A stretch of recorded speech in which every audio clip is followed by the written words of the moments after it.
In the race for the White House, the latest Reuters Ipsos poll shows Donald Trump is closing the gap on Hillary Clinton with a little over 2 weeks before Americans head to the polls for the November 8th election. The poll, which was released on Friday local time, shows Trump has cut Clinton's lead in half this week, with the data showing his argument that the election is rigged against him is resonating with Republican voters. In the latest poll, Clinton led Trump 44% to 40%, a 4-point lead. That compares with 44% to 37% for Trump in the previous poll released last week. Now, a new poll has revealed nearly 70% of Republicans think if a Democratic nominee to the White House, Hillary Clinton, becomes president, it would be due to illegal voting or vote rigging. According to Reuters and the Ipsos poll, only half of Republicans would accept Clinton as their president. Meanwhile, less than 50% of Democrats would attribute a win for Republican candidate Donald Trump to vote rigging. That poll shows a broad concern across the political spectrum about ineligible voters casting ballots, voter suppression, and the actual vote count. Now, however, the Republicans feel that concern more. 8 of 10 Republicans are concerned about the accuracy of that final vote count, whereas about 6 out of 10 Democrats are concerned about the vote count.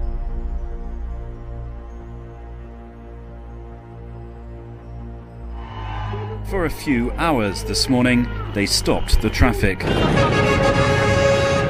This was dubbed the Women's March. Venezuela's women say they are bearing much of this nation's pain.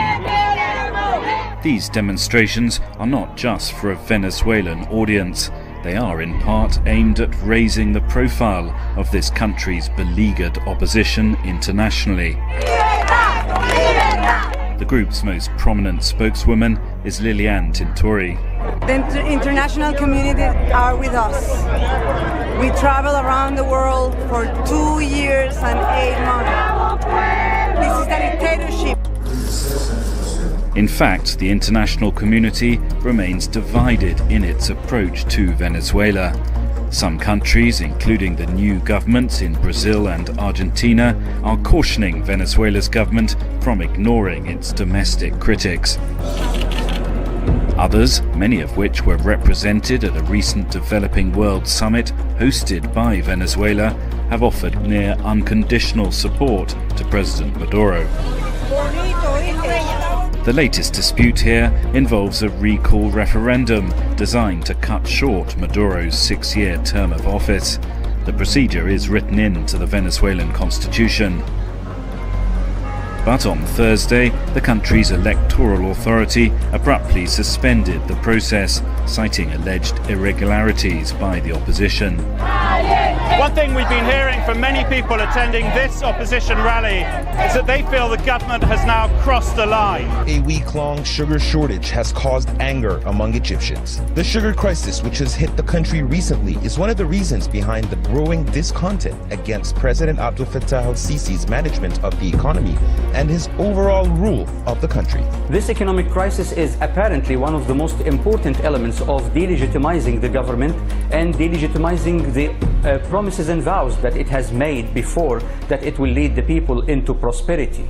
Egypt produces over 2 million tons of sugar, but consumes about 3 million tons annually. The gap is filled by imports. But rising dollar rates and high global sugar prices have made it too expensive for many importers in recent months. But sugar is not the only scarce staple now. Many here have expressed their dissatisfaction over the lack of basic commodities and called on the incumbent government to find an immediate solution to this crisis. What is happening in Egypt now is unbelievable. We can't find sugar, neither cooking oil, and many other things. Sisi has failed to deliver on his promises. In essence, other products have disappeared from the markets, such as cooking oil, rice, as well as baby milk. Some complained that they could not even find certain medicines and that the prices had skyrocketed. On Friday, hundreds of thousands of public and private sector workers nationwide joined a 24-hour general strike called by Italy's major base unions, including USB, Unicobas and CUB Trasporti. The unions said the industrial action was motivated by the need for more protection of labor rights and social welfare, which they believe has been tarnished by a series of reforms adopted by Prime Minister Matteo Renzi's government. Traffic in Rome was seriously affected by public transport strikes, while the situation in other big cities such as Milan and Naples seemed to be under control. In the Italian capital, demonstrations were staged in front of the education and the economy ministries. Teachers, nurses, bus drivers, flight attendants, firemen, clerks, all these public and private sector workers feel marginalized, underappreciated, almost forgotten by Italy's institutions. For many years they have demanded consecutive governments to adjust their salaries to the cost of living. Trying to appease France's angry police. Interior Minister Bernard Cazeneuve met with union leaders on Wednesday to address their growing frustration. Policemen took to the streets on Monday after a Molotov cocktail attack gravely injured 2 officers earlier this month. They say they need more means, personnel, and equipment to continue doing their job in a growing climate of insecurity. They're also demanding harsher punishment for authors of violence against police. Cazeneuve announced a series of measures on Wednesday, including buying new equipment and opening a national dialogue to address future grievances. He also vowed to simplify legal and investigative procedures. Union representatives called the proposed reforms a step in the right direction, but said they remain skeptical as to what comes next.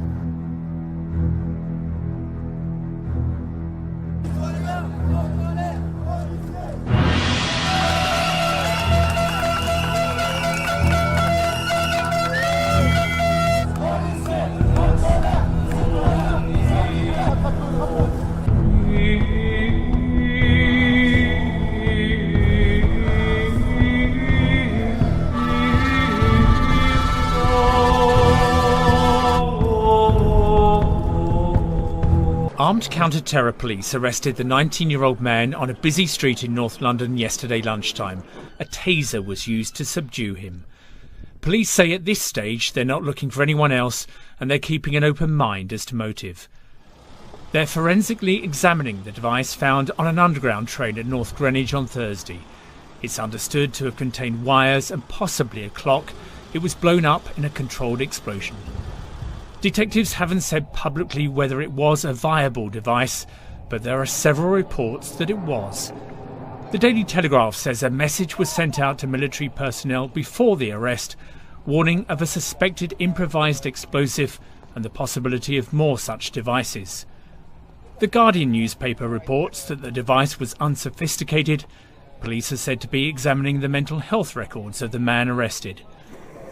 Scotland Yard say there will be more armed police on the tube and at transport hubs in London to reassure the public. One rail workers' union, the TSSA, is calling for an urgent security summit with police. It describes the incident on Thursday as an all-too-real attack. Law and order going high-tech. Police officers could soon be getting a new weapon. Cheryl Cosone from our sister network Fox Business here with a look at that. Cheryl, good morning. Yeah, good morning again, ladies. Well, you know, it could be the newest defense for police in a year where cop shootings have become an almost weekly occurrence. Taser International, that's the maker of stun guns and body cameras, is working on technology that would equip drones with stun guns that could be used by law enforcement. A drone with a stun gun. Now, according to the Wall Street Journal, police officials sat down with company researchers. Drones could be used, for example, when a suspect or a terrorist is barricaded inside of a building, and the drones could also have cameras, lights, as well, of course, as that stun gun that would discharge an electric shock. But arming drones with stun guns could create controversy or misuse, something that police officials are certainly considering in these discussions. Jim Buurman, he's president of the Police Foundation, told the Journal, from a strictly tactical perspective, I see the potential potential value of this, but I also understand how apprehensive people are going to be. Now, he concedes the public may be alarmed by the potential technology. Still, ladies, you know, last year North Dakota passed a law that allowed police drones to be equipped this way. The question mark is the safety of the drone, and also if it's flying around at 50 feet, the accuracy of its use with a stun gun. So we're a long way from this, but it's a big discussion that's happening. The Kremlin spokesman says Syrian President Bashar al-Assad must remain in power to prevent the country from falling into the lap of terrorists. Dmitry Peskov said that any attempt for the removal of Assad is, quote, thoughtless, adding that the fall of the Syrian government would lead to a new influx of refugees and more terror attacks in Europe. He also noted that Russia remains committed to the removal of all terrorist organizations in Syria. Peskov further noted that Moscow makes every effort to prevent the disintegration of the war-torn country. Syria has been gripped by over 5 years of war due to the foreign-sponsored militancy and terrorism.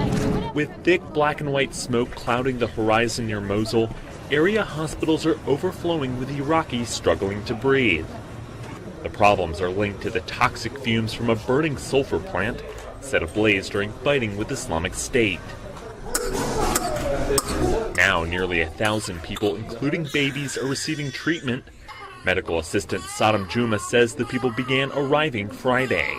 The cases presented were suffocation caused by the large fire in the sulfur factory near Kayara. Elderly men and women were affected, as well as children, especially those with asthma and bronchitis in other cases. So far, no deaths have been reported, but many here fear that could change. We are about to enter a tunnel dug by the militants of the so-called Islamic State. It's here in this village, or what remained of this village, just 20 kilometers east of Mosul. Let's see what's inside.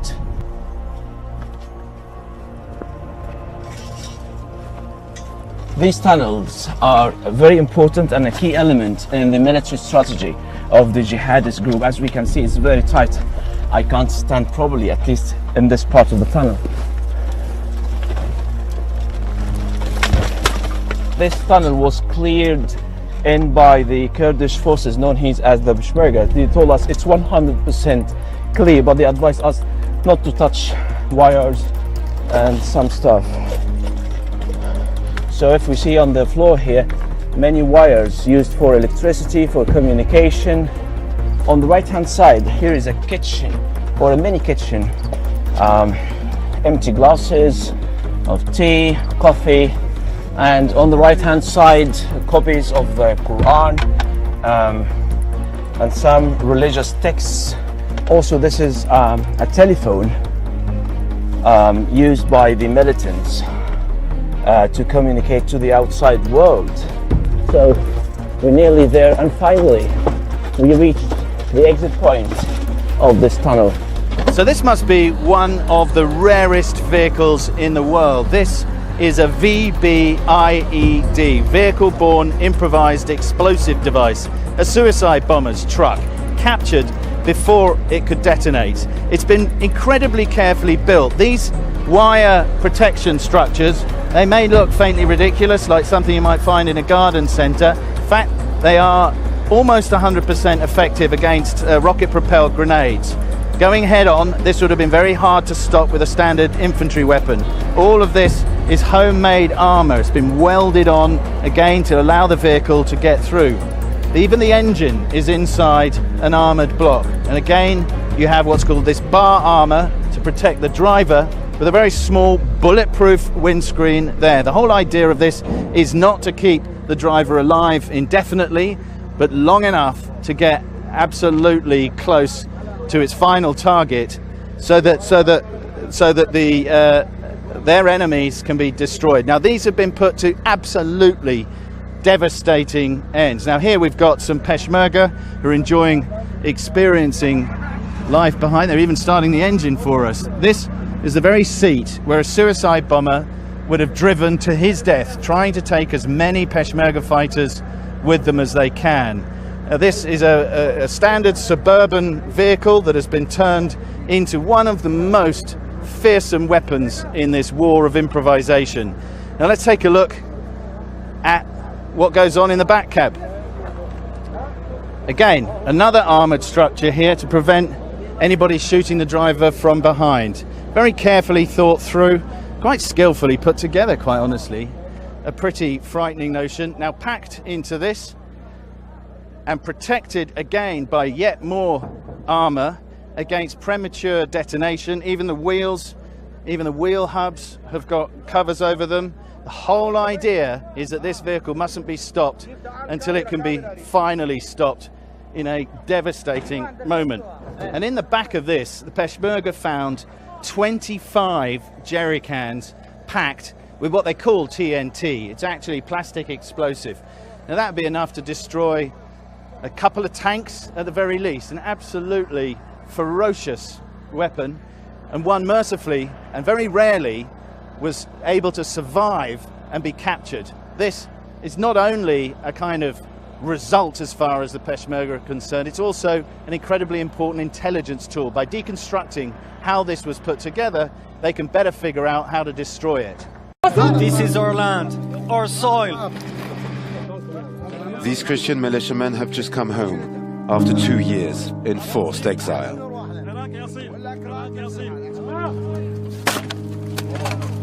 They have decided to mark their return with a symbolic gesture. I'm going to put the cross on the church. Watch this, Daesh. I'm going to put it on the church.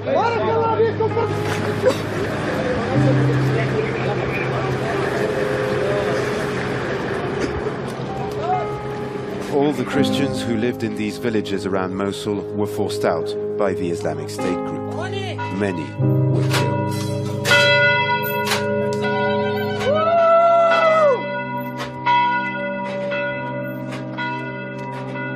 These men have formed the Nineveh Plain Forces in January 2015. Their militia claims to have enrolled 500 fighters, mainly Assyrian Christians.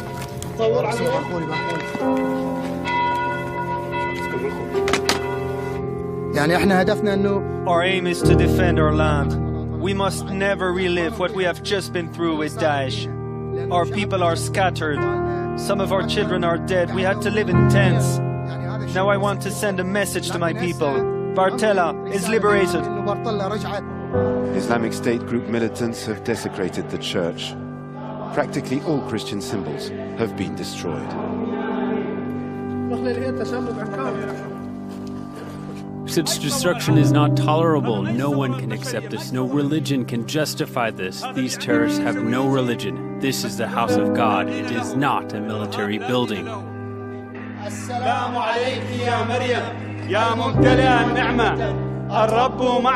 For these men, the liberation of Bartella is only a first step. Mosul will have to be reconquered and secured before they can consider bringing their families back.